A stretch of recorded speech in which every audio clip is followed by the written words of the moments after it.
Gracias a todos por estar aquí. La charla que voy a dar, evidentemente, está muy concentrada con unos tips muy básicos para el mundo del deporte y la he querido hacer no solamente para el deportista de alto rendimiento, sino para todos los que practicamos deporte de manera habitual y tener unos conocimientos básicos tanto en nutrición como en suplementación. Si queréis al final de la charla, si tenéis alguna pregunta, me la podéis hacer. Bien, esto parece como un poco raro, ¿no? El decir, ¿por qué está esta diapositiva aquí? En medicina integrativa, que no es otra cosa que tener en cuenta que el ser humano forma un conjunto totalmente intrincado en sí mismo, tiene esta base. El cuerpo humano es un óvulo fecundado por dos células, de papá y de mamá, y somos un organismo único. Tanto en el deportista como en cualquier persona, todos los aparatos están firmemente interconectados, con lo cual, a la hora de hablar de nutrición o al hablar de patologías y demás, hay que tener en cuenta al ser humano como una integridad.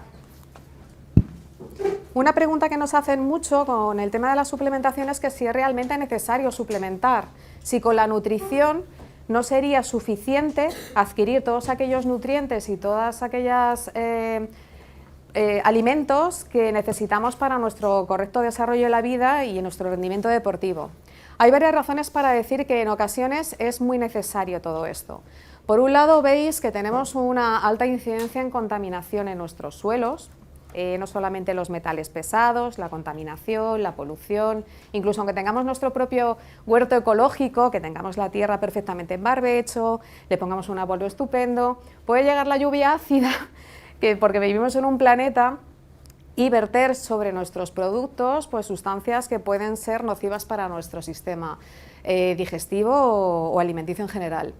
La dieta que seguimos todos en general, por muy cuidadosa que sea, evidentemente muchas veces no está lo correctamente balanceada y ahora tenemos unas patologías que son súper prevalentes a nivel intestinal, como es la permeabilidad y la disbiosis. Si os fijáis aquí, estas son las células que tenemos en nuestro intestino. Para que esas células absorban lo que rigurosamente es necesario absorber, tienen que estar juntas entre sí. Puede haber una cierta permeabilidad para lo que nosotros queremos, pero no para todos. Si estas células no están lo suficientemente juntas, pueden ingresar alimentos sin digerir, microorganismos y toxinas, todo eso se verte al sistema circulatorio, se pone en marcha una cascada de inflamación con nuestro sistema inmune y de aquí vienen las enfermedades inflamatorias inmunológicas, autoinmunes e incluso podemos llegar a los cánceres. Entonces, el deportista no está exento tampoco de esta patología. Tenemos que tener en cuenta que para el rendimiento deportivo estamos llevando al cuerpo a una situación probablemente de un estrés oxidativo mucho mayor, con lo cual eso también hay que tenerlo en cuenta. Entonces, muchas veces es una razón de más el tener cuidado con el deportista a la hora de suplementar. Esta idea de la manzana y el limón se la he copiado a un compañero del máster, Sergio Mejía, que habla que hay dos tipos de personas. Están las personas manzana y las personas limón. ¿Sabéis lo que les pasa a una manzana cuando se corta, verdad? Rápidamente se oxida. Esto ocurre en personas pues, que viven una negatividad constante, que no cuidan demasiado su alimentación, se alimentan mucho de cosas que no deben o tienen muchos tóxicos en el cuerpo, entonces esto también ocurre. Y hay personas que son las personas limón, que parece que están antioxidadas y tienen una actitud ante la vida totalmente, digamos que parece que son indestructibles, ¿no? Bueno, pues esto aparte de venir en los genes, todo lo que conlleva la epigenética también influye en esto.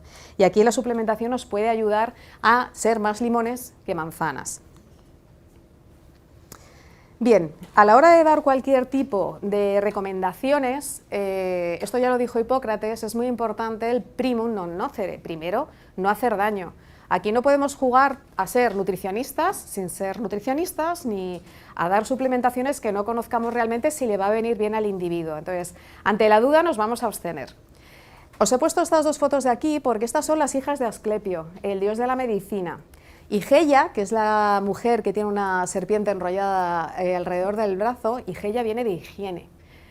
La principal fuente de salud es la higiene, en este caso serían los hábitos higiénicos de limpieza, por ejemplo, llevar una ropa adecuada, llevar un calzado adecuado, ingresar los nutrientes adecuados y de manera individualizada, las técnicas y correctos entrenamientos y sobre todo el descanso.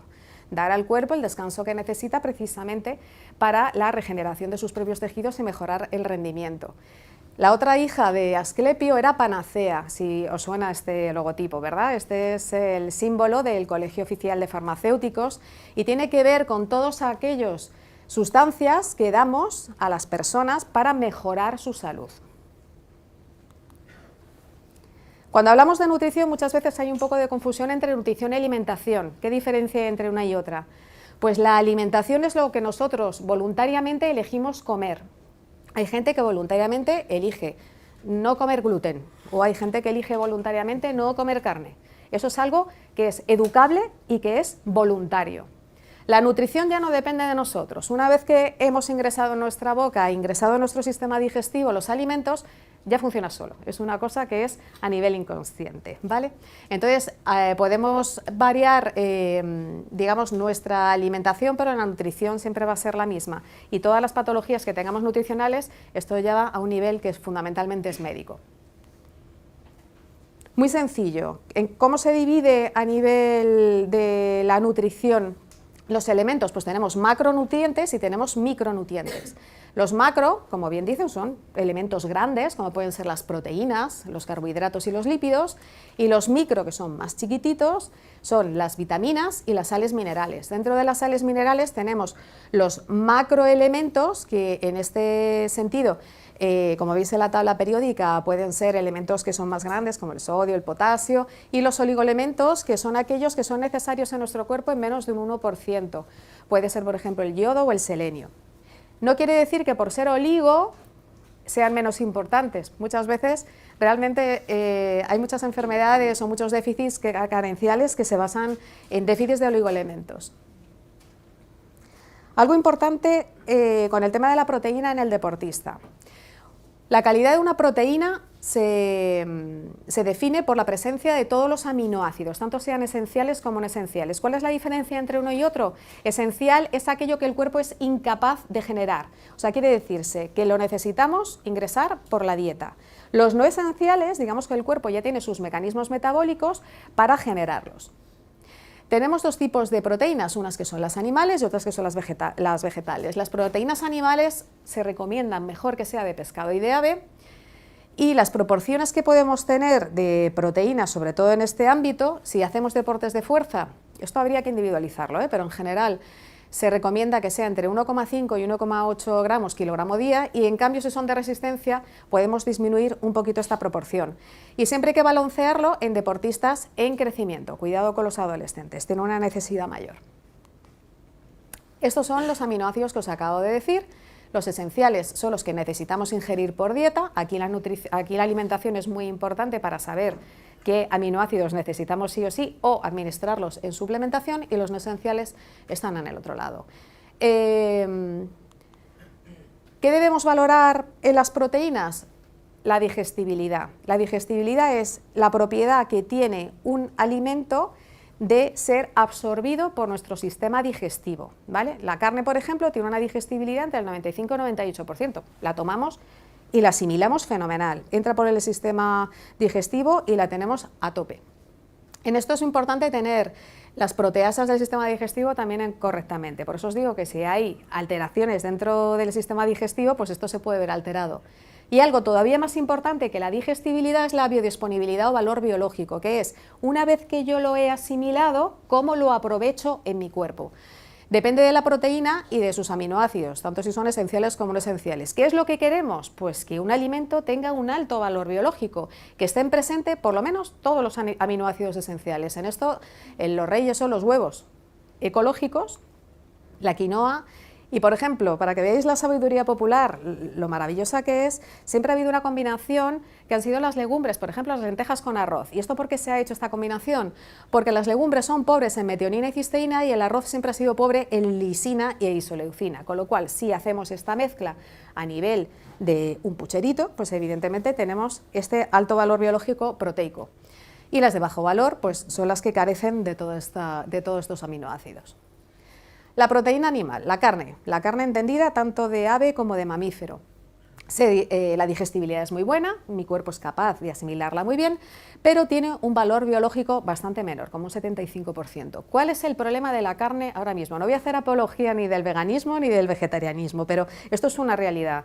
El mercado a nivel de los piensos animales, cómo se tratan a los animales, las toxinas, los antibióticos, las dioxinas, los parásitos, eso está presente. Entonces, si vamos a consumir carne, tiene que ser una carne de buena calidad, ¿vale? Y siempre se recomienda que sea una carne, digamos, dentro del periodo evolutivo de los animales, la que esté más cercana pues, a las aves que a los mamíferos. El huevo es el huevo ecológico, estamos hablando siempre, es una fantástica proteína. Es ideal cocida o escalfada, ahí pierde ya sus propiedades si la freímos, ¿vale? Los huevos fritos están muy ricos, pero no son tan saludables. Tiene un alto valor biológico, carece de carbohidratos, de vitamina C y de fibra. En la yema es una fuente rica de vitamina D, que luego os comentaré la importancia de la vitamina D. La A y la E, todo esto son liposolubles, y todo el complejo B. Tienen un 10% de grasa, los fosfolípidos, el colesterol y los triglicéridos, que la grasa es muy necesaria, ¿vale? Por favor, esta crisis que hay ahora, grasas no, grasas saludables sí, por favor, nuestro cerebro está hecho de grasa y todas las membranas celulares están hechas de grasa, o sea, necesitamos este sustrato. Y en deportistas se puede llegar a consumir hasta uno diario sin ningún tipo de problema. En gente, digamos, que hacemos un deporte, digamos, más amateur, 3 veces a la semana podría ser un consumo muy razonable. El pescado es más digestivo y tiene un mayor valor biológico que la carne. Es rica en vitaminas liposolubles, como veis aquí, las hidrosolubles. El pescado azul es rico en omega 3, tanto el EPA como el DHA. También os hablaré en un ratito de esto. Y el pescado blanco se digiere mejor, pero tiene menos grasa. ¿Cuál es el problema con los pescados azules? Que puede ser el salmón, el bonito, el atún. Son peces muy ricos en omega 3, pero desgraciadamente con la contaminación de nuestros mares están llenitos de metales pesados. Entonces siempre se recomienda tomar los pescados azules chiquititos, precisamente para tener menos índice de contaminación. Tenemos las anchoas, las sardinas, los boquerones, la caballa. Si vais a una pescadería y no sabéis cuáles son los pescados azules y cuáles son los pescados blancos, fijaros en su cola. La cola La cola del pescado azul, que son los ricos en omega 3, tienen forma de flecha y en cambio los blancos tienen un borde recto. Fácil, ¿no? Proteína vegetal. Hay muchos estudios científicos donde deportistas veganos con este aporte proteico exclusivamente vegetal tienen un buen rendimiento deportivo. O sea, es un poco un mito el decir, no, por Dios, solamente esto no. Lo que pasa es que tiene que estar muy bien balanceado y tiene que estar muy supervisado por un nutricionista. Estas proteínas se absorben peor que la de animales y hay que tener cuidado porque los cereales en general pueden ser deficitarios en lisina. Lisina, como habéis visto al principio, es un aminoácido que es esencial y esto hay que aportarlo. Entonces, cereales, nueces y vegetales, esto está un poco carente, hay que añadirlo por otro lado. Pasamos a otro elemento, que son los carbohidratos. Es la principal fuente de energía, la glucosa. Uno cuando necesita caña ahí al motor necesitamos glucosa. Pero claro, glucosa cascoporro tampoco. ¿Por qué? Porque si tenemos sobre todo picos de glucosa constantemente, estamos haciendo que nuestra insulina esté todo el rato descargando y eso es un factor de riesgo cardiovascular, la resistencia a la insulina. El deportista es una persona un poco especial porque sí que en determinados momentos, como de competición, va a necesitar un extra de estos hidratos de carbono, pero por lo general, para la salud, necesitamos tener estos niveles lo más balanceados y estables posibles. Hay algo que es muy importante para nuestra microbiota, que es tener a unas determinadas bacterias bien alimentadas. Esta flora que os pongo aquí, que es macronutritiva. Esto se consigue con el almidón resistente. ¿Eso quién lo lleva? Por ejemplo, algo muy bueno para vuestra práctica, digamos, alimenticia, es cocer patatas o batatas, dejarlas durante 24 horas en el frigo y consumirlas 24 horas después. Ese almidón que tiene se convierte en resistente y va a alimentar directamente a vuestra microbiota. Los pseudocereales no son cereales, son ricos en lisina y encima no tienen gluten. Esto es una proteína, tienen parte proteína y luego tienen parte de carbohidrato que nos dan energía. Y siempre aquí es importante valorar si la persona es intolerante o celíaco o sensible al gluten. ¿Conocéis la diferencia entre esto, que parece como que está un poco mezclado? Para quien no lo sepa, la sensibilidad es aquellas personas que su tubo digestivo no tiene ninguna alteración, digamos, macroscópica que se pueda ver, pero le sienta fatal el gluten, con lo cual lo suspendemos y mejoran espectacularmente. La intolerancia quiere decir que ya está dejando algún estrago en la mucosa, se está generando alguna lesión, alguna inflamación, con lo cual esta gente definitivamente tiene que dejar de consumir el gluten. Y la celiaquía ya es un problema autoinmune. Hay unos anticuerpos antigliadina que produce todo lo anterior. Los lípidos, que están tan denostados, y de verdad, o sea, si es que hay que hacer una apología sobre los lípidos buenos. Tenemos las grasas saturadas, que deben ser en la dieta menos del 10%, y en determinados deportistas es posible que menos, y los poli y monoinsaturados.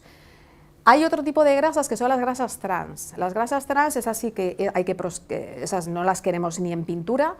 Han cogido las grasas insaturadas, las han procesado de una manera con calor fundamentalmente, y entonces se convierten en un radical libre brutal, o sea, son tremendamente malas. Pero cuando estamos hablando de las grasas saturadas e insaturadas, estamos hablando de las que necesitamos consumir, por lo que os acabo de decir: membranas, sistema nervioso, los frutos secos crudos, por favor, los fritos no, porque si no pierden todas sus características, como los anacardos y las nueces, dan energía. Los lípidos tienen dos funciones, fundamentalmente son los segundos de a bordo en el tema energético, primero es la glucosa y luego son las grasas, y luego tienen una función que es estructural.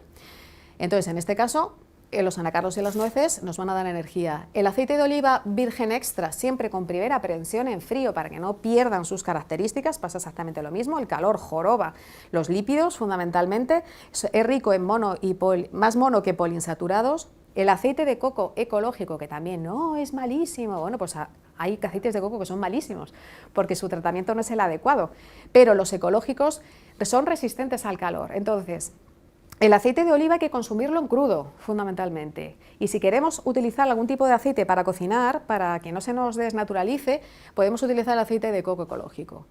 Y luego tenemos el aceite de lino, que es muy rico en mucílagos, en fibra soluble. Este le vamos a meter una cantidad de omega 3 al cuerpo y encima vamos a hacer que toda nuestra microbiota funcione de una manera muchísimo mejor y un tracto intestinal más saludable. O sea que, por favor, hagamos por consumir lípidos. Dentro de los micronutrientes tenemos las vitaminas, que son absolutamente básicas, las liposolubles, que son la A, la D, la E y la K, y las hidrosolubles, que es el complejo B, y en deportistas es muy importante el inositol. Y las sales minerales que os acabo de comentar, las macro, con calcio, fósforo, sodio, potasio, azufre, y luego los oligo, que son menores del 1%, como pueden ser estos. El manganeso, el yodo, el selenio, el flúor, el cromo. Como os digo, el déficit da muchísimos problemas. Un déficit de manganeso puede producir osteoporosis. Un déficit de yodo, un hipotiroidismo. Un déficit de selenio va asociado también a temas de tiroides. Un déficit de flúor, la desmineralización, sobre todo a nivel dental. Y el cromo está muy asociado a problemas de resistencia a la insulina. O sea que por ser pequeño no quiere decir aquí el tamaño es importante también. Dentro de los deportistas y en cualquier persona en general, pero en este nicho en concreto, es muy importante el estrés oxidativo.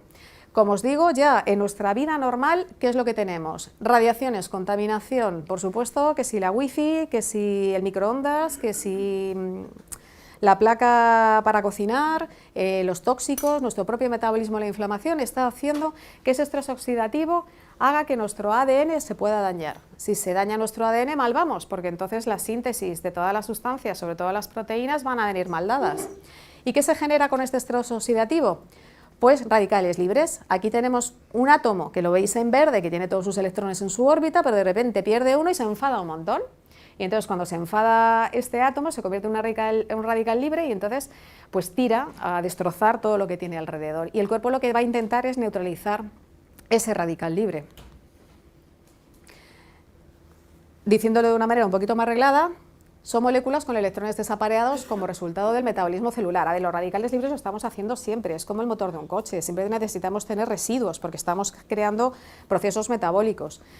Estas lesiones tisulares son mayores cuando reaccionan químicamente con los lípidos, las proteínas, los carbohidratos y sobre todo ya cuando llega al ADN mal vamos. Una actividad física moderada lo que hace es aumentar el sistema de defensa antioxidante. Cuando tenemos una actividad física intensa, aeróbica y anaeróbica, se produce un aumento de este estrés oxidativo y se puede producir las lesiones.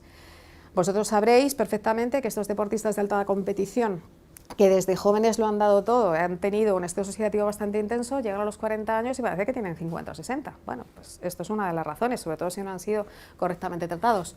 Con lo cual, los antioxidantes en forma de suplemento pueden reducir la incidencia y la gravedad de las manifestaciones del sobreentrenamiento. ¿No hay que hacer estas actividades? Sí, quien quiera que las haga, pero que tenga cuidado y entonces tenga este soporte y se ayude de la suplementación en este caso. Para explicaros esto, está esta pequeña gráfica. Los efectos beneficiosos están en la parte de arriba, entonces si tenemos un ejercicio que es muy light, pues no vamos a tener beneficios. En el momento que ya empezamos a hacer un ejercicio regular y más intenso, podemos entrar en el beneficio, pero cuando nos pasamos bien el daño oxidativo, el sobreentrenamiento o el ejercicio extenuante y empezamos a tener problemas. En general, el estrés oxidativo está relacionado con todo esto, con un montón de enfermedades, y os he señalado ahí que el exceso de deportes a nivel articular, pero realmente también puede ser a nivel general, pues puede producir este tipo de lesiones. Entonces, ¿hay que dar antioxidantes a todo el mundo a todas horas? Como todo, no, no es necesario, pero sí que hay que tenerlo en cuenta como herramienta más. En periodos de descanso y de transición, para mejorar la recuperación, pueden darse. Antes o después de que un deportista sufra un aumento de entrenamiento, es como necesito un input mayor precisamente para no caer en la lesión. O si tenemos un entorno bastante más adverso, como puede ser cambio en condiciones de temperatura y altura, por supuesto hay que reforzar al cuerpo porque no está acostumbrado y su capacidad redox pues está más limitada. Con lo cual, el exceso puede producir un efecto prooxidante. Cuando tenemos una ingesta adecuada de vegetales y frutas, esto nos asegura tener vitaminas liposolubles e hidrosolubles, precursores, aquí perdón que me he equivocado porque es GH, no GSH, los precursores de la síntesis de la hormona de crecimiento, como el ácido lipoico, que es rico en espinacas, está rico en espinacas, brócoli, tomates, guisantes verdes, vísceras y derivados. A ver, esto queda muy bonito aquí, pero cuando vamos a un centro comercial, a lo mejor la calidad del nutriente no es tan alta como vamos a otro tipo de productos pues más ecológicos. En gente deportista que tenga reducida los vegetales y frutas, dietas altas en colesterol como puede ser una dieta cetogénica, por ejemplo, esta gente que quiere perder peso rápido para presentarse al combate de no sé qué y tengo que bajar por debajo de 58. Bien, en estos casos, o en la restricción de grasas como gente como bailarinas, natación sincronizada, gimnastas en general, o si hay una demanda incrementada de antioxidantes por un sobreentrenamiento en condiciones adversas, no os lo planteéis, directamente dadlo. ¿Qué tipos de antioxidantes hay? Aquí hay un montón. Nosotros en el máster yo tengo la clase sobre suplementación en aparato locomotor y estoy 4 horas hablando. O sea, os podéis imaginar que aquí he puesto lo mini. Tenemos las vitaminas C, D y E, el complejo B, la B5, el ácido pantoténico es fundamental para la cicatrización. También es muy importante para la síntesis de la hemoglobina, de las hormonas sexuales, de ayuda en el metabolismo de la vitamina D, o sea, es súper importante. Y el selenio es un antioxidante que funciona en sinergia con la vitamina C, la A y la E, con lo cual esto como antioxidante en conjunto es estupendo. La podemos tener en suplementación dentro de las grasas saludables, sobre todo las vitaminas liposolubles, porque son aquellas que necesitan la grasa, y las podemos encontrar dentro de los cereales integrales. En lo que es la cáscara del cereal es donde está todos estos nutrientes. Si le quitamos esta cáscara a un arroz blanco no lo va a ver, por ejemplo. Los huevos ecológicos, legumbres y carnes. El glutatión supongo que conoceréis todos, es una sustancia que es la detoxificante fundamental, sobre todo a nivel hepático, ¿verdad? Está formada por la glutamina, la cisteína y la glicina. Esta se encuentra de manera muy frecuente en las espinacas, el brócoli, el aguacate y los cítricos y, por supuesto, en la suplementación con aminoácidos en general. Esto se utiliza mucho el glutatión y fomentar su síntesis en patologías digestivas. Aquí hay 2 sustancias que las he puesto porque no son demasiado conocidas, pero por no ser conocidas no quiere decir que no sean tan importantes. El resveratrol, todos los que sois amantes del vino tinto y cantáis las bondades del vino tinto, es por esto, el resveratrol. Es una sustancia antioxidante muy potente que se encuentra sobre todo en la uva negra, o sea, esto en el vino blanco no está, es precisamente en la uva negra y en los arándanos. Ese color oscuro nos indica que este resveratrol está presente. Y el germanio. ¿Conocéis alguno el germanio? ¿Os suena? No mucho, ¿verdad? Pues es probablemente la sustancia más antioxidante que existe. Este germanio se encuentra en unas cantidades muy altas en un hongo maravilloso que se llama el Ganoderma lucimum, que también se conoce como reishi. ¿Vale? El reishi sí que supongo que lo conocéis. Bueno, pues es un gran inmunomodulador y el reishi es muy rico en germanio. Ahora, y el ajo también, pero en menos cantidad. Ahora, ¿hay que dar germanio y hay que estar alimentándonos de germanio todo el rato? Pues no, como os he dicho, todo tiene su momento y su lugar. Otro gran antioxidante es el omega 3, estos son las grasas puras y duras, por eso os insisto en tener el omega 3 y la vitamina D siempre muy presente, tanto su parte EPA como su parte DHA. Se consigue en el pescado azul pequeño, como os acabo de decir, para evitar los metales pesados, repito, anchoa, sardina, caballa, el lino, la chía, las nueces, el aguacate y, por supuesto, en suplementación. El omega 3 realmente, y sobre todo el EPA, se recomienda no darlo constantemente. Hay que hacer en tandas 2-3 meses y luego suspender, ¿vale? Dentro del aparato locomotor, ¿qué cosas podemos dar para evitar lesiones?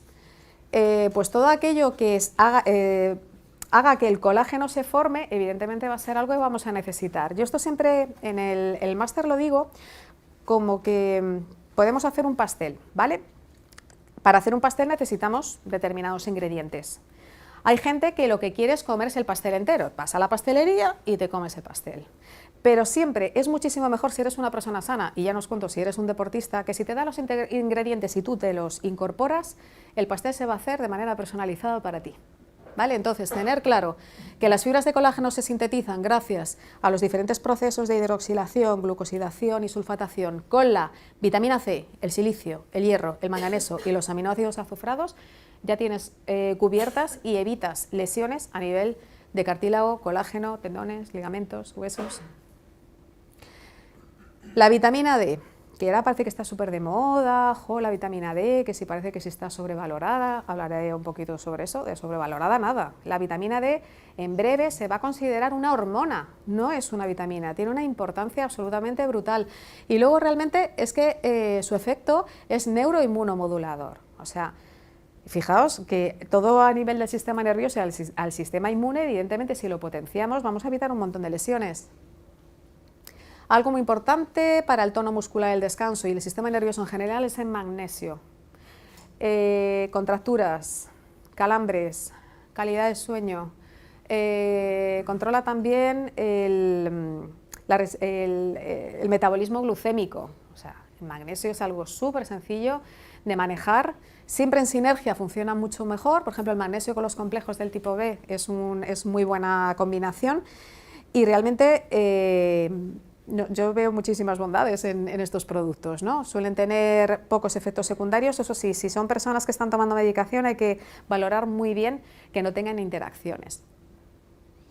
Y algo que esto lo consumen mucho los deportistas en general, que son los BCAAs, el Branched Chain Amino Acids, ¿vale? Que no es otra cosa que la combinación de valina, leucina e isoleucina, que estos son aminoácidos esenciales, quiere decirse que hay que administrarlos en la dieta. Tiene un efecto directo sobre el sistema inmune y es un recuperador muscular. Vamos a hablar un poquito de esto. Forman el 35-40% de la proteína corporal y el 15% de los aminoácidos del músculo esquelético. Si hacemos deporte de alta intensidad, de fuerza, con pesas, por ejemplo, o un requerimiento aeróbico prolongado, como puede ser maratones, los depósitos de glucógeno, o sea, donde está nuestro combustible de glucosa, desaparecen y estos aminoácidos ramificados se pueden utilizar como obtenedores de energía. ¿Cuáles son sus beneficios? Hay una recuperación y un aumento del trofismo muscular por aumento de la GH, de la hormona del crecimiento, disminuye el ácido láctico y es inmunoestimulante, mantiene la glutamina en sangre, que es proinmune y hace que el metabolismo de la glucosa sea estable y no tenga picos, con lo cual es algo súper interesante. ¿Cómo hay que tomar esto? Se aconseja suplementar cuando hacemos ejercicios intensos de más de 2-3 horas, en esta dosis de 3 a 6 gramos diarios, en esta proporción de aminoácidos. El primero es la leucina, que sería 2,1, isoleucina Bueno, perdón, la leucina 2, isoleucina 1,1 o en 3,1,1. ¿Y cuándo hay que administrarlo? O bien 30 minutos antes y después del ejercicio, siempre dándolo con carbohidratos, sobre todo al principio para tener esa obtención de energía, o solamente después. Ha habido bastantes estudios que han visto, porque esto se quería utilizar como antifatiga, ¿no? Bueno, pues se ha visto que no se produce una reducción de la fatiga muscular con esto. Lo que se ha visto es que sí, que recuperas mucho mejor y el sistema inmune funciona mejor, pero la fatiga no. Al final, lo mejor para la fatiga muscular es descansar, nos pongamos como nos pongamos, ¿vale? Bien, mis favoritos, soy súper fan de esto, de la vitamina D y el omega 3. Esto que marea así un poco, dices, madre mía, vaya dibujo, qué horror, ¿no? Bueno, pues esto es en todos los sitios donde actúa la vitamina D. Por eso os digo que se considera realmente ya una hormona, no es realmente una vitamina, o sea, es algo que tiene una expresividad absolutamente bestial. Y curiosamente, en casi todas las células de nuestro organismo hay receptores para la vitamina D, que es este que veis aquí, que se llama VDR. ¿Vosotros pensáis que con todo lo maravilloso que es el sistema, nuestro sistema integrado, nuestro cuerpo humano, iba a tener algo que les sobra? Si casi todas las células necesitan este receptor, por algo es. Entonces la vitamina D es muy necesaria. Es una prohormona esteroide que deriva principalmente de la síntesis inducida por los rayos del sol, sobre todo estas, el ultravioleta B, sobre el colesterol de nuestra piel. Quiere decirse que si yo estoy expuesta a una determinada luz ultravioleta B, que no todas sirven, ¿vale? Que esto va dependiendo de la estación, de la latitud y la longitud. Esto es un tema, ¿eh? De hecho, hay aplicaciones en nuestros móviles donde nos dicen realmente cuáles son las mejores horas durante las diferentes estaciones y en el país donde vives para que te dé la luz correcta para la síntesis de la vitamina D. O sea, va cambiando, no es igual para todo el mundo. Pues bueno, si tengo la suerte de poder estar en la calle a las 10 de la mañana, cosa que es harto frecuente que no pueda, para que me dé esta luz ultravioleta correcta aquí. Si yo no tengo colesterol, yo no voy a sintetizar vitamina D. O sea que necesitamos dos cosas para nuestra propia síntesis endógena: la luz a unas determinadas frecuencias y tener colesterol, el 7-dehidrocolesterol en concreto. Y esta síntesis endógena, o sea, lo que yo soy capaz de fabricar, es un 80% de la vitamina D. Entonces, ¿qué es lo que nos pasa a todos? No sé vosotros, pero yo generalmente salgo de casa de noche, estoy en un entorno como este todo el santo día, salgo un poquito, me da mediamente el sol, pero a lo mejor me da el sol cuando esta luz ultravioleta no es la que me da. Un desastre. Entonces, ¿necesidad de suplementación? Pues claro, muchas veces es harto necesario. Aquí veis las principales funciones, tiene muchísimas más, pero la vitamina D ayuda a la expresión de más de 1000 genes, ya es tela, el DNA. Esta célula que veis aquí es un linfocito, es un inmunomodulador y, como os he dicho antes, también es un neuromodulador, ¿vale? Os vuelvo a explicar, el sol en unas determinadas frecuencias lo que hace es actuar sobre el 7-dehidrocolesterol, lo convierte en colecalciferol, que es esta vitamina D3, y tiene que hacer dos pasos para ser activa. Primero pasar por el hígado y luego pasar por el riñón. Cuando ya ha pasado por el riñón tenemos esta 1,25 dihidroxivitamina D3, que ya es la que regula los niveles de calcio del cuerpo, entre un mogollón de cosas más. ¿Qué es lo que ocurre? Si no tomo el sol, si soy súper moreno, por ejemplo, utilizo ropa demasiado tupida, contaminación, no tomo grasas o tengo problemas en la digestión de las grasas, me han quitado la vesícula, tengo problemas de absorción a nivel intestinal, tengo un problema de hígado, tengo un problema de riñón, pues todo esto se va a ver alterado. O sea que la vitamina D tiene toda su enjundia. Algo que no se conoce mucho, además, es que muchas veces decimos, bueno, el progreso, que estamos avanzando un montón, yo creo que vamos más para atrás que para adelante, ¿no?, con todas estas cosas. Bueno, pues el uso de la luz azul artificial, que es la típica de los móviles, las tablets, la tele, los LED, no sé si sabéis cómo funciona, pero a nivel, digamos, de la naturaleza hay diferentes ciclos de entre la mañana y la noche, y entonces la luz azul lo que hace es espabilarnos, ¿vale?, para que te puedas levantar, hacer tus actividades y tal, y conforme va cayendo el día hay un predominio de la luz roja, ¿vale? ¿Qué es lo que hacemos por la noche? Encendemos las luces, ¿no? y vemos la serie de lo que sea, del canal que sea, o chateamos con nuestro amiguito o tal, y entonces estamos metiendo una luz azul que no corresponde con nuestro biorritmo. ¿Y esta luz azul qué está haciendo, entre otras cosas? Nos suprime la vitamina D, nos suprime la melatonina, con lo cual, si tú estás trabajando por la noche con tu ordenador sin un filtro, o con la tablet o con tu móvil, luego se te hacen los ojos así, y tardas un montón en poder dormirte.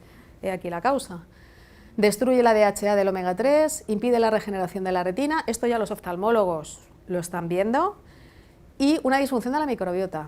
Así que yo os recomiendo que a partir de... Hay programas, por ejemplo, en las tablets y en los móviles, descargaros una protección de pantalla y que se vaya adecuando al horario, ¿vale? Porque precisamente, y en niños ni os cuento, ¿vale?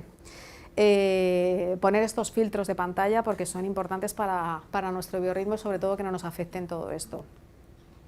Bien, documentación científica, pues hay un montón de la vitamina D, sobre todo en el rendimiento deportivo. Aquí se ha visto que hay un papel en la fuerza muscular, en la prevención de las lesiones y en el rendimiento del deportista. Y aquí hay otro que habla de la mejoría del estatus de la vitamina D que puede afectar de manera positiva a los músculos del esqueleto. Tened en cuenta que de todas maneras todos estos trabajos hay que verlos con cierta perspectiva, porque aquí está midiendo solamente una cosa, pero el cuerpo humano está trabajando en conjunto, ¿vale? Entonces hay veces que hablan de la vitamina D, pero la vitamina D, por ejemplo, a nivel del metabolismo del calcio, necesita del calcio, necesita del fósforo, necesita del AK2, necesita del manganeso, o sea, quiero decir que esto también hay que tomarlo un poco con pinzas, sobre todo en aquellos estudios donde dicen, no se ha visto ninguna mejoría y tal, bueno, pero ¿qué habéis tenido en cuenta a la hora de medir esto, no? En este caso han tenido en cuenta sobre todo el rendimiento deportivo. Bien. El omega 3 tiene mucha presencia dentro de todas las membranas celulares y sobre todo del sistema nervioso central. Personas, digamos, cuando pasáis por una racha que es que notáis que estáis como súper despistados, faltas de memoria o inflamaciones, el omega 3 os puede ayudar un montón. Aquí tenemos dos partes, el ácido eicosapentanoico y la DHA, que se llama ácido docosahexanoico. Ambos tienen una relación directa y estudiada con procesos de cáncer, ¿vale? Su déficit, evidentemente, y sobre todo se puede tratar, no exclusivamente con esto, por Dios, pero sí que puede ser un coadyuvante, nos puede ayudar. Y el EPA tiene que ver todo con lo que tenga que ver con la sitis, tendinitis, epicondilitis, no sé, todo lo que se os ocurra. Tiene también una relación con el factor de riesgo cardiovascular y es muy importante para la síntesis de cosas que son tan anodinas como es los neurotransmisores como la serotonina. Si conocéis, la serotonina es, digamos, el neurotransmisor del zen, ¿no? De estar en calma. También tiene una relación directa con la melatonina, porque la serotonina se convierte en melatonina en la epífisis y la melatonina lo que hace es regular nuestro ciclo circadiano de descanso. Además de ser antioxidante, es anti-aging para el tema del envejecimiento, es antitumoral, o sea, del EPA pasamos a todo esto y es una cascada que va hasta el infinito y más allá. Y el DHA tiene mucho que ver con el sistema nervioso, tanto para temas de memoria como para problemas de retina, de visión.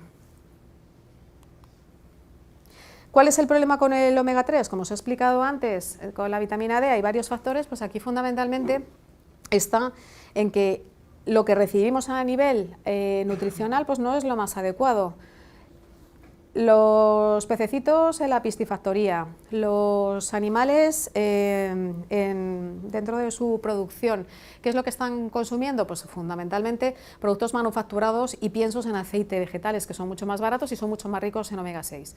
¿Quiere decirse que el omega 6 es malo? No, tiene que estar siempre balanceado con el omega 3 de una manera adecuada.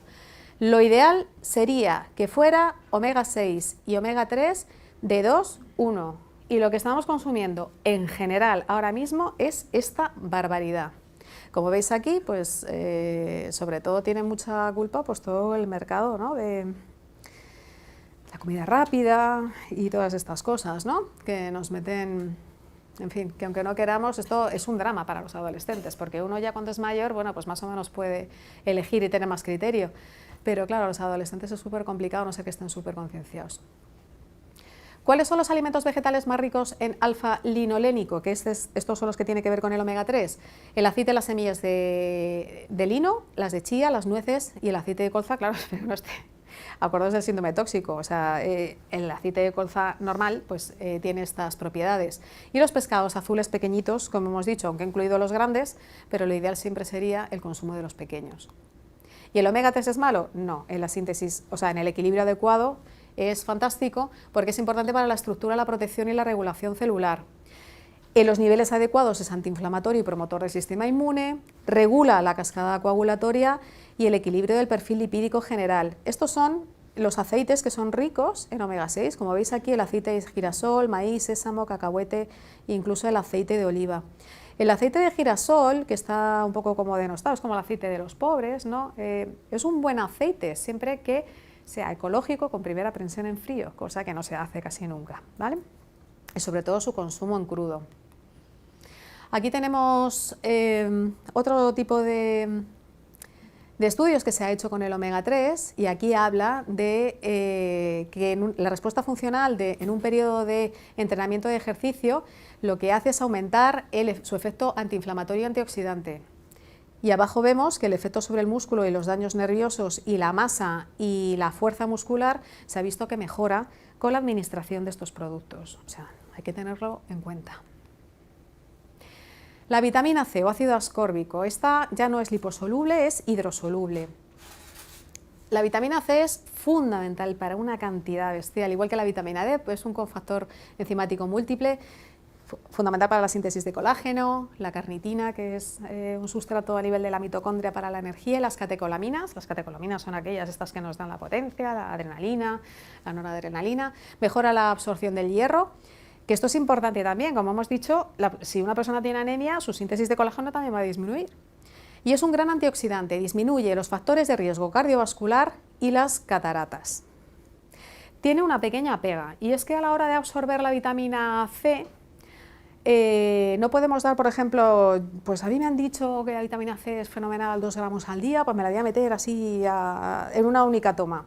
Bueno, tiene un nivel de absorción que se satura, entonces es mejor dar vitamina C varias veces al día que en una única toma, ¿vale? Porque si no el resto, si se satura nuestro sistema de absorción, lo vamos a perder. Respecto a la vitamina C, pues muchos de los estudios que hay tiene que ver con que aceleran la sanación de los huesos después de una fractura, mejora la síntesis del colágeno, sobre todo el tipo 1, que tiene mucho que ver con los tendones, los ligamentos y los huesos, el tipo 2 es el articular, el tipo 1 es este, y reduce el efecto, reduce el efecto oxidativo en todos sus parámetros. Y ahora aquí dice que este lo he traído a colación porque parece una tontería, pero no lo es, para quien tenga los niveles de vitamina C bajo. O sea, si yo no necesito vitamina C porque la tengo normobalanceada, pues no hace falta dar de más, ¿vale? O sea, que aquí siempre hay que ser cautos. Bueno, y es que aquí me vais a perdonar, pero es que este es mi deporte y me ha hecho mucha ilusión traerlo. Entonces, dentro de los competidores de taekwondo, se ha visto que la administración durante 4 días de vitamina C y E han atenuado el daño tisular inducido por el ejercicio y ha mejorado la respuesta inflamatoria después de los combates de taekwondo. Así que nada, un saludo a mi escuela, si me ve desde aquí. Con lo cual, ¿podemos decir que la vitamina C es la panacea? Nada lo es, pero que hay que tenerlo muy en cuenta, igual que la vitamina D, igual que el omega 3, dentro de la suplementación deportiva. Pues creo que os he convencido de que sí. Silicio, esto no se conoce mucho y a mí esta sustancia me da siempre muchas alegrías en la consulta, no solamente con deportistas sino con gente mayor. El silicio, como hemos visto, ayuda al colágeno a formarse. Tenemos 2 vías a nivel de la ingesta, tanto el bambú como la cola de caballo tiene silicio, pero no en las cantidades adecuadas. Realmente el silicio, que es el bueno para estar tomando, se llama ortosilicio, colina, ¿vale? Y lo que va a hacer es que nos va a mejorar la síntesis de colágeno en general. ¿Por qué os digo que me da muchas alegrías? Sobre todo para las meniscopatías, tanto en gente deportista como no, a no ser que no haya más cosas añadidas, funciona fenomenal. Para las fracturas funciona fantástico. Y si tenemos gente con por ejemplo, gonartrosis, abuelitos muy mayores que ya están desahuciados, por ejemplo, para una cirugía, una prótesis que no se les puede operar, de verdad, o sea, eso de que te den 2 besos cuando entran en la consulta porque ya pueden andar sin dolor, la verdad es que eso no tiene precio. Aquí, este estudio de aquí es con ratas, y entonces lo que se ha visto es que sobre todo en ratas jóvenes que se les inducía a una actividad física mucho mayor, su carencia hacía que definitivamente tuviéramos lesiones, ¿vale? O sea que el silicio forma parte de la síntesis de colágeno de manera muy activa. Y esto es el magnesio que os he comentado antes, ¿no? Las bondades del magnesio, que son múltiples, muy necesarias a nivel del sistema neurológico, mejora la calidad del sueño, la contractibilidad y la función cardíaca, es relajante muscular, funciona el metabolismo del calcio, es hipoglucemiante, es necesaria para la síntesis de energía de ATP en las mitocondrias y en la expresión genética. Dentro de en los estudios científicos, aquí habla que hay un papel importante del magnesio en la producción de energía y su almacenamiento, la función normal muscular y el mantenimiento de los niveles de glucosa de manera estable. Vuelvo a decir lo mismo, si os fijáis aquí, eso que pone sinergismo y antagonismo, el sinergismo quiere decir cómo los minerales se potencian unos a otros, y antagonismo es todo lo contrario, cómo hace que si uno sube el otro baje. Pues imaginaos el lío que es esto. Entonces, valorar solamente el magnesio en este caso, que sí que es cierto que produce todo esto, hay que verlo siempre desde un conjunto. Y lo que demos por un lado podemos estar quitándoselo de otro, o sea que la suplementación tenemos que tener cuidado con ella. Y aquí hay otra publicación que lo que está diciendo es que si tenemos déficit de magnesio hay que darlo, y esto suele ser mucho más frecuente en gente mayor, alcohólicos, también en diabéticos, y la síntesis, y sobre todo la gente que toma inhibidores de la bomba de protones como pueden ser los prazoles, ¿vale? Cuidado con los prazoles. Resumiendo y acabando, la suplementación siempre es aplicable a la potenciación no solamente de la salud, sino a la prevención de la lesión como la terapéutica en un momento dado. Es importante que sean profesionales cualificados quien lo hagan, precisamente por todas estas sinergias y antagonismos que podemos tener. Hay que personalizar según el estado, las características del deporte y quien lo practica, y que nuestro estado nutricional es fundamental. Muchísimas gracias.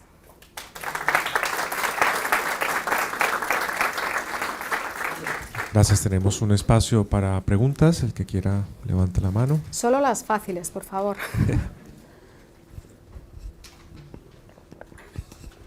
Hola, buenos días. Buenos días. Ha dicho que omega 3 no se puede tomar de continuo. No se recomienda, por poder se puede, pero no es recomendable. En suplementación en general siempre hay que hacer descansos. Se recomienda. ¿Lo dices por algo en particular? No. Sobre todo el EPA que es para temas de inflamación. El DHA podemos tener un poquito más de margen, sobre todo en gente más mayor, que lo puede necesitar para temas cognitivos. Pero el EPA se recomienda siempre en esas tandas. Y referente a aminoácidos esenciales o bacterias de estómago, si uno ayuna, ¿cómo afecta eso? ¿Cómo? Que claro, si estás ayunando, pues no tienes aminoácidos esenciales, no hay ingesta, entonces hay falta. Claro, lo que pasa es que, vamos a ver, el ayuno no lo vas a hacer de 40 días, evidentemente. Los ayunos intermitentes, que son de 16 horas, nosotros tenemos un almacenamiento, podemos tirar de ahí. O sea, no, las cosas no van ni de 24 ni de 48 horas. Las carencias empiezan a aparecer cuando hacemos ayunos. O sea, hasta 40 días, desde luego, ya no se recomienda, ¿vale? Porque ahí entramos ya en inanición. Pero una ayuda de 24, 16, no pasa absolutamente nada. Al contrario, es muy beneficioso. Y todo lo que sean ayunos intermitentes se recomienda, siempre que no tengas problemas médicos adyacentes, ¿vale? Hola. Hola. Yo quería preguntarte sobre la cantidad, sobre la asimilación de la vitamina C, que como no se absorbe todo de una vez... Las pautas, más o menos, sí, ¿no? ¿tú qué es lo que recomiendas? Yo recomiendo, sobre todo en personas que pueden tener anemia, por ejemplo, o sea, en gente normal, digamos, o deportistas y tal, podemos darlo 500 gramos varias veces al día, y en gente que tiene anemia con las comidas, fundamentalmente. O sea, 500 gramos cada vez, y la absorción durante todo el día sería hasta 500 miligramos. Vamos a ver, lo que os acabo de explicar es que mi capacidad de absorción de una tacada de la vitamina C, más o menos, son como unos 200 miligramos, más o menos. Más allá de allí, el cuerpo no tiene la capacidad de almacenarla, entonces se pierde por orina, ¿vale? Entonces, la recomendación es darla en varias tomas, precisamente para poderla absorber de una manera adecuada. Si yo lo que quiero consumir, por ejemplo, son 2 gramos diarios, pues lo tengo que distribuir en diferentes tomas. De 200.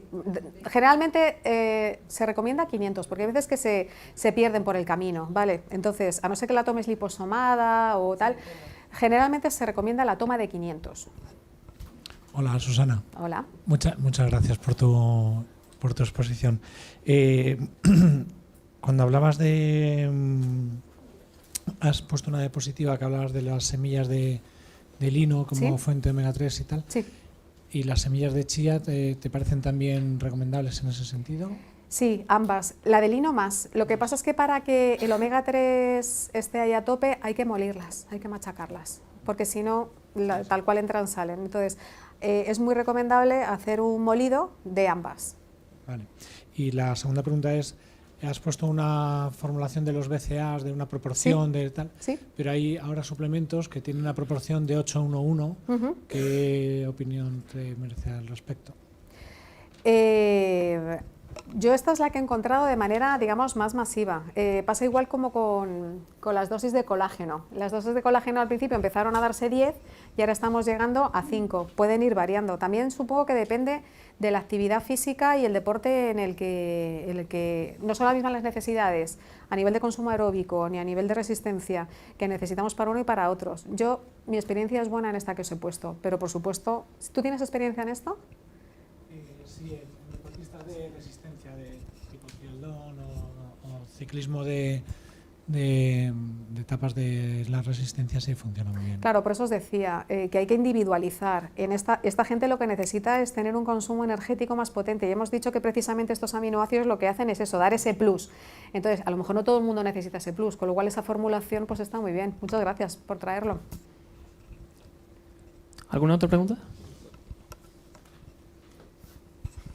Hola. Has hablado sobre el tema muy interesante del magnesio. Sí. Entonces quisiera que nos comentaras el magnesio, como hay diferentes formas de tomarlo. Sí. Entonces, ¿cuál es la más indicada, por ejemplo, en el caso que nos ocupa, ¿no? del deporte, ¿no?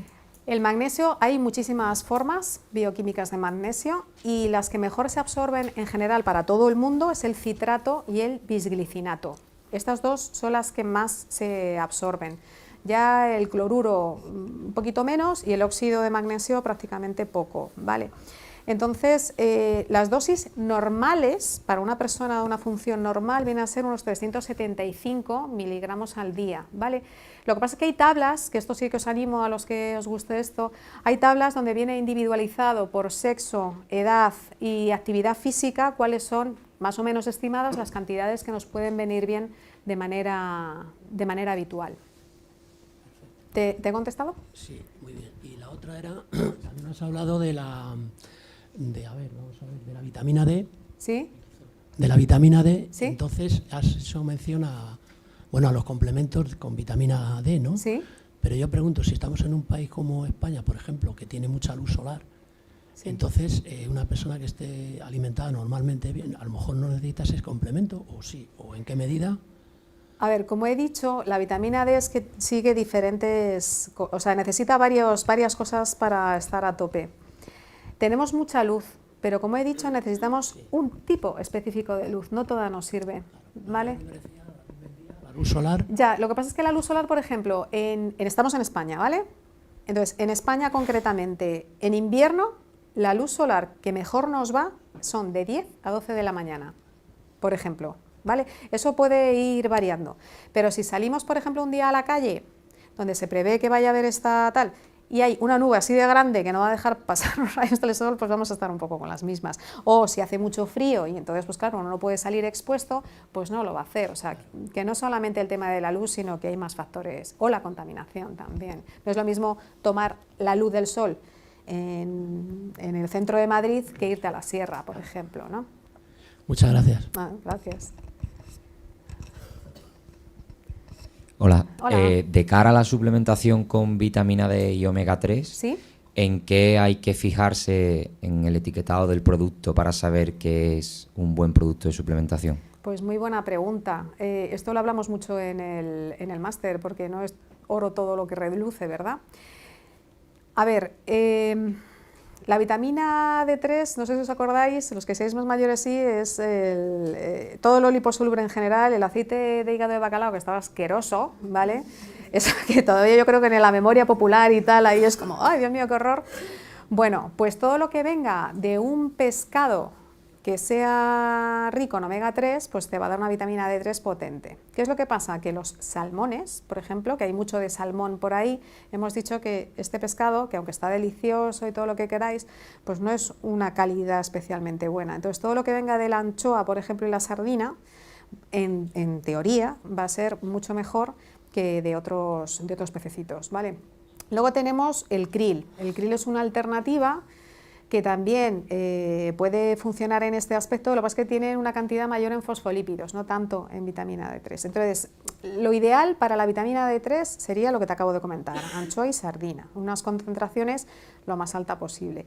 Y hay que fijarse un poco también en el precio. O sea, si un bote así de grande de 250 píldoras te cuesta 13 euros, lo siento, pero aquí hay que gastarse la pasta, por lo menos por ahora, ¿vale? Hay una cierta relación en calidad de precio en determinados productos, pero no es un suplemento barato, ¿vale? Esto sobre todo con el omega 3, ¿vale? Y la vitamina D pues pasa un poquito lo mismo. La gente que se toma la vitamina D, luego, dependiendo de las formulaciones, luego también te puede venir un poquito el sabor como a pescado, ¿no? También. Ahí sobre todo tenemos que fijarnos, yo ahí administraría el colecalciferol, fundamentalmente. Además es un producto que lo pasa a la Seguridad Social ahora mismo, por ahora. ¿Te he contestado? Sí. Muchas gracias. Hola, buenos días. Buenos días. Yo tenía una pregunta en relación a la L-glutamina, la suplementación. ¿Sí? Ya no tanto como para deportistas, sino también como para personas a partir de los 30 años, que dicen que los niveles son bastante menores, y a nivel intestinal, sobre todo. La L-glutamina tiene varias bondades. Hemos dicho que una es la regulación de la glucemia, que es súper importante. Otro tiene la capacidad de hacer sellamiento de esto, lo que os he contado al principio, de las paredes de las células intestinales, con lo cual para la permeabilidad intestinal es fundamental. De hecho, lo damos mucho para esta recuperación. Y luego, además, en deportistas tiene que ver con el trofismo muscular. Entonces, la gente que se toma la glutamina también para el mantenimiento. Entonces, es un aminoácido fundamental. Lo que pasa es que hay que darlo también con conocimiento. O sea, dar altas concentraciones de glutamina, no todo el mundo las asimila adecuadamente y le puede producir molestias. Entonces, generalmente siempre se suele administrar de manera progresiva hasta ver la tolerancia de la persona. ¿Y lo recomiendas más en ayunas o antes de, o en algún...? No especialmente. Gracias. A ti.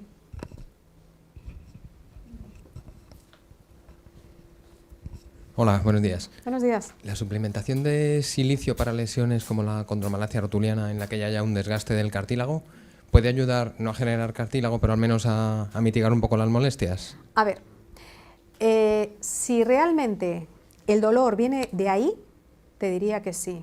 Lo que pasa es que la rodilla, esto aquí nos metemos en otro rollo, hay veces que las rodillas nos duelen por lesiones en otros sitios, ¿vale? Entonces, si realmente lo que tienes es una condromalacia rotuliana y te duele porque tienes una afectación del cartílago en esa zona, es muy posible que el silicio te ayude. Ahora, si tienes una disfunción plantar, si tienes un problema digestivo que te esté irradiando, ¿sabes? Nos metemos en otro tipo de cosas, a lo mejor ahí no te ayuda porque la lesión está en otro lado, ¿no? Con el silicio también hay que tener cuidado porque no todos los silicios son iguales y necesitamos conocer el producto bien para dar la mayor calidad posible. Vale, gracias. Bueno, muchas gracias, tanta pregunta y tanto interés. Mira, retomando la pregunta de mi compañero sobre la glutamina, Sí. ¿sabes exactamente qué cantidad de glutamina sería recomendable? A lo mejor para reparar mucosa intestinal o para... A ver, todo esto hay que individualizarlo. Entonces, generalmente hay gente que lo normal entre 1 o 2 gramos pueden ir bien, hay gente que toma hasta 10, ¿sabes? Sobre todo los deportistas es una cosa tal. Aquí lo mejor es ir probando poco a poco. Entonces hay gente que empieza de una manera un poquito light con 500 miligramos y va subiendo progresivamente en función de tolerancia. Vale. Y con respecto a la vitamina D, lo mismo, ¿recomiendas la suplementación, pero cuánta cantidad exactamente? Es que sí, aquí cada maestrillo tiene su librillo, pero te diría que yo para decirte cuánto necesitas, necesito una analítica. Porque vuelvo a decir lo mismo, si tú tienes un magnesio correcto, tienes unos niveles de vitamina C correcto, una vitamina D, ¿para qué te voy a dar más si lo tienes balanceado? Entonces, ahí, para saberlo seguro, una analítica simple que de las que pedimos en consulta te va a decir si tienes que subir, bajar o mantenerte. Gracias. Mi pregunta va por las semillas. Has mencionado chía, ¿Sí? no sé si sésamo o Sí, lino, sí, ambas, pero en pero las cualquier tres. caso las dos. Esta serie de cosas, ¿interesa mezclarlas, aunque se trituren, mezclarlas o tomarlas por separado? Porque yo lo que hago es mezclar todo, añadir yogur o leche, lo que sea, y como una papilla. Pero no sé si eso es bueno. Sí, sí, perfecto. No importa. O Sí, sea, porque cada cosa tiene su misión. sus características. Eso es. Entonces, en medicina siempre las sinergias, o sea, igual que en la vida, ¿no? Sí, o sea, sí, yo sí, voy a sí. llegar a un sitio, pero si voy acompañado de más personas, seguro que a lo mejor tardo más, pero voy a llegar más lejos, ¿vale? Pues estupendo. las sinergias en esto es muy recomendable. Gracias. Última pregunta. A ver, lo de omega 3 que mencionaste, de estos botes que valen 10 euros y traen un montón, Por ejemplo. pero sí especifican que tienen muchísimo EPA y DHA. ¿Cómo se explica eso? No sé, parecen que son muy buenos, pero... A ver, es que me comprometes un poco. Yo te digo que hagamos un acto de fe, y que luego lo hablamos. El problema es que sí que hay determinados productos, esto pasa igual con el aceite de oliva, ¿vale? Que te echas un poco las manos a la cabeza, pero es lo que se está haciendo. Yo puedo tener un aceite de oliva virgen extra fantástico, maravilloso y tal, que tiene unas características impresionantes aquí, pero si yo luego lleno la garrafa de 5 litros con otro producto de las mismas características pero de menos calidad, el resultado final no es tan bueno. ¿Te contesto? O sea, se puede utilizar un tanto por ciento de una materia prima que es muy buena y que luego se mezcle con otra que no sea tan buena, con lo cual el conjunto se diluye. En global no, o sea, quiero decir, ¿me explico? Echa la ley, echa la trampa. Es horrible, sí lo sé, pero es que es así. Bueno, Muy bien. Muchísimas gracias, un aplauso. A vosotros, muchas gracias.